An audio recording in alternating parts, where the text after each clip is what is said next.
నమస్తే. ఈరోజు మీకు అశ్వగంధి లేహం గురించి తయారు చేసి చూపించడం జరుగుతుంది. కాబట్టి అశ్వగంధిలో ఉన్న లేహాలు చాలా రకరకాలుగా తయారు చేసి చూపిస్తున్నారు. కాబట్టి అది మంచిగా ఉన్నదా లేదా, తాటి బెల్లంతో తయారు చేస్తున్నారా, అది దేనితో తయారు చేస్తున్నారు అనేది పూర్తిగా అన్వేషించాలి.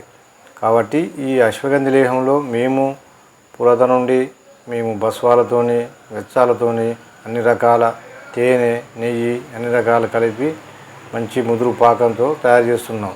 కాబట్టి బయట ఈ అశ్వగంధి లేహము పానకంలాగా సరిగ్గా చేయకపోవడం వల్ల అది తీగలాగా సాగుతుంటుంది. కాబట్టి మాది ముదురు పాకంలో, లేత పాకంలో తీసి మంచి గోలి మాత్రకు వచ్చేటట్టుగా మేము తయారు చేస్తుంటాం. కాబట్టి మంచిగా పనిచేస్తుంటుంది. ఈ ఉపయోగాలు అశ్వగంధి లేహాలు క్యాన్సర్కు పనిచేస్తుంది, జేంటుకు పనిచేస్తుంది, అస్తమాకు పనిచేస్తుంది, నరాల బలహీనత పనిచేస్తుంది, నీరసం తగ్గిస్తుంది, చురుకుదనం పనిచేస్తుంది, నిద్ర పడుతుంది. ఈ సెక్సువల్ ప్రాబ్లంకు, సంతానం కోసము పనిచేస్తుంటుంది. స్త్రీలకు కలుగుతున్న సమస్యలు పనిచేస్తుంటుంది. కాబట్టి ఇది అందరూ వాడుకోదగిన మందే. మంచి చర్మము, జుట్టు మెరుగుపడుతుంది, జ్ఞాపకశక్తి పెరుగుతుంది. వెనుకటి రోజుల్లో డెలివరీ అయిన తర్వాత అందరూ తాతలు కానీ, అమ్మమ్మలు కానీ, నాయనమ్మలు కానీ బాలంత వెచ్చాలు వాడేది. కానీ ఇప్పుడు ఈ వెచ్చాలు మర్చిపోయిండ్రు. కాబట్టి ఇప్పుడు ఈ అశ్వగంధి లేహం వాడుకుంటే బాగా పనిచేస్తుంటుంది.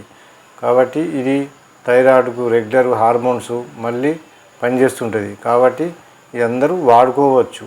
ఈ అశ్వగంధిలో లైక్ చేయండి, షేర్ చేయండి. అందరికీ ధన్యవాదాలు. అశ్వగంధ, దాల్చిన చెక్క, యాలకులు, ఆకుపత్రి, నాగేశ్వరాలు, జాజికాయ, వెదురుపప్పు, బూరుగు బంక, జటామాసి, చందనము, నల్లకాచు, జాపత్రి, పిప్పళ్ళు, మోడి, లవంగాలు, తకారాలు, పిల్లిపీచర, అక్రోటు, జీడిపప్పు, నేలగుమ్మడి, పల్లేరికాయ చూర్ణం, సుగంధపాల, రససింధూరము, అబ్రకము, నాగభస్మము, వంగభస్మము, లోహభస్మము, తాటి కలకండ, తాటి బెల్లము, సుగంధపాల మరియు పిరంగి చెక్క, ఇవన్నీ మేము వాడి మంచి లేహపాకంగా తీయబడినది.